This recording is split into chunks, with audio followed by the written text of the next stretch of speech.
Olá, Farma! Seja bem-vindo à Fraternidade Farmacêutica e a esse quadro sobre o que indicar de suplementos para determinadas disfunções.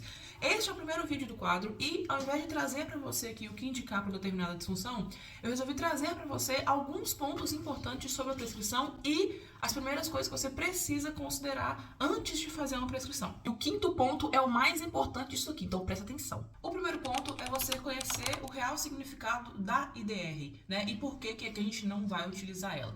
Conhecer esse principal ponto da IDR é você conseguir identificar o porquê que a gente coloca a IDR como uma base. A gente não utiliza a IDR para passar para todos os nossos pacientes, já que a suplementação ela sempre vai ser otimizada e individualizada, personalizada. Então, saber sobre a IDR é extremamente importante, você precisa saber sobre a IDR, mas você precisa saber que ela é uma base. A IDR, ela foi feita para pessoas totalmente saudáveis, ou seja, para uma pessoa que não sofre com estresse oxidativo, uma pessoa que não sofre com poluição, não sofre com tabagismo, com alcoolismo, com nada disso que tem na nossa sociedade hoje, né? Principalmente a parte de pressão, de emoção, de estresse. Então, a IDR, ela foi feita lá em 1940, né? E pegou indivíduos totalmente saudáveis e colocaram isso como base. Ou seja, a IDR, ela é uma base para você não morrer de deficiência daquela determinada vitamina. Então, a IDR, ela serve pra gente como uma base, ou seja, pra gente partir dali.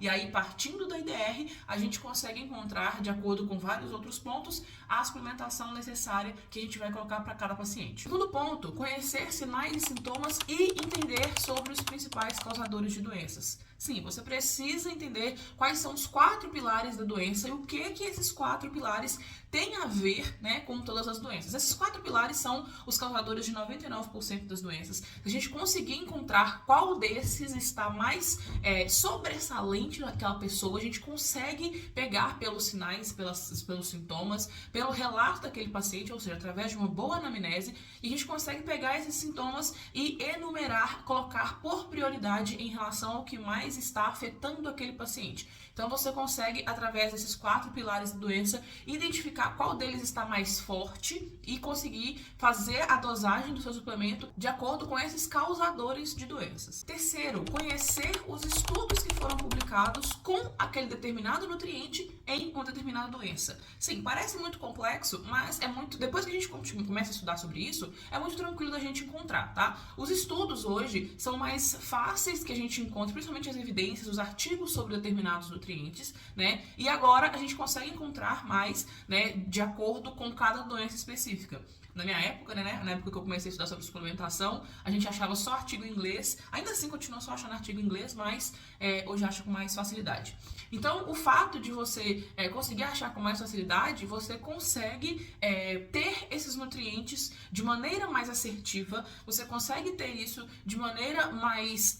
para você ter mais confiança, para você ter mais coragem de prescrever os suplementos.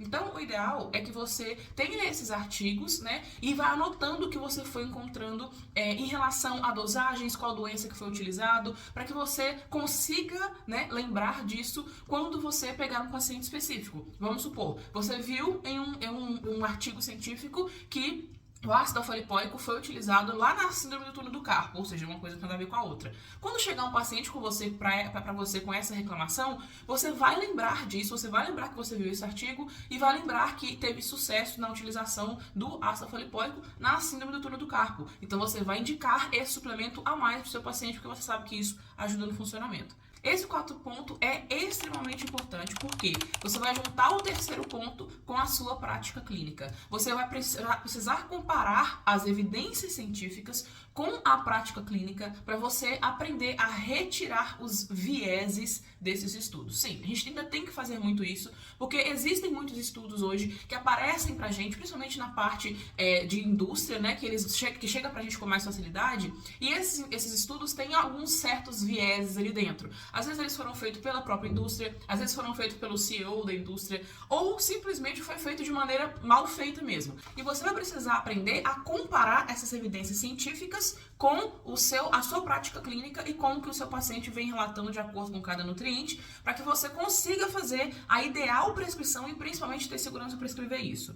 E o quinto, mais importante ponto, entender sobre as doses benéficas de cada nutriente e principalmente sobre a sua segurança. A gente sempre teve esse medo de que suplemento causa hipervitaminose, de que causa pedra nos rins, de que causa trombose e por aí vai. Nós tivemos esse ensinamento durante muitos anos, então é muito difícil a gente tirar isso da nossa cabeça e começar a pensar no suplemento como uma coisa nova. Essa parte da gente pensar, principalmente na dose de segurança, né, naquela dose que é a dose máxima suportada pelo organismo, é muito interessante, porque a gente vai descobrir que a maioria dos suplementos tem doses, assim, astronômicas, que a gente nunca vai precisar utilizar. Ou seja, essas pequenas doses que a gente usa hoje, mesmo sendo muito acima da IDR, mesmo sendo muito acima do que a gente achou que fosse normal, né, ainda assim estão muito longe de ser as doses que podem causar algum efeito, né? Então hoje, se você pegar, por exemplo, qualquer índice que você pega, qualquer listagem que você pega em qualquer país sobre as mortes que foram causadas, que foram registradas no mundo inteiro, você não acha morte por suplemento, né? A não ser que seja uma intoxicação por um valor muito alto, e normalmente é em criança. É uma coisa muito alta, muito astronômica, que está muito longe do que a gente fala, né? Um exemplo clássico é a vitamina D. Quando a gente fala que a vitamina D deveria ser usada pelo menos 10.000 IU por dia, muitos profissionais falam, nossa, que loucura, isso vai matar a pessoa, sendo que uma dose astronômica de vitamina D, a ponto de causar algum problema, seria em torno de 500.000 IU por dia por pelo menos 30 dias. Então, sim, é muita vitamina D que está muito longe dessa dosagem que a gente coloca de dosagem diária comum, que deveria ser comum para as pessoas. Então, quando a gente começa a entender essa segurança que tem a suplementação, a gente passa a perder o medo de indicar suplementos e principalmente passa a indicar com mais facilidade e com mais eficiência, porque nada adianta a gente aprender a indicar suplementos e não saber colocar isso na dosagem certa que vai agregar em algo para o nosso paciente. Levando em conta esses 5 pontos para você prescrever suplementos, você já vai começar a pensar diferente em relação aos suplementos e principalmente começar a colocar esses pontos todas as vezes que você for analisar um suplemento novo, por exemplo, que você não conhece, que chegou no mercado agora. Isso fica muito mais fácil para você conseguir ter segurança, né? Porque é o que eu falo sempre, a gente só tem segurança depois que a gente tem conhecimento, né? E esses 5 pontos podem te ajudar muito aí a ter essa segurança para prescrever e indicar suplementos, independente de onde que você atue, seja em consultório, seja em drogaria, e independente de como que o seu paciente esteja no momento. Você vai conseguir prescrever da forma correta e principalmente melhorar o uso de cada pessoa que chegar até você.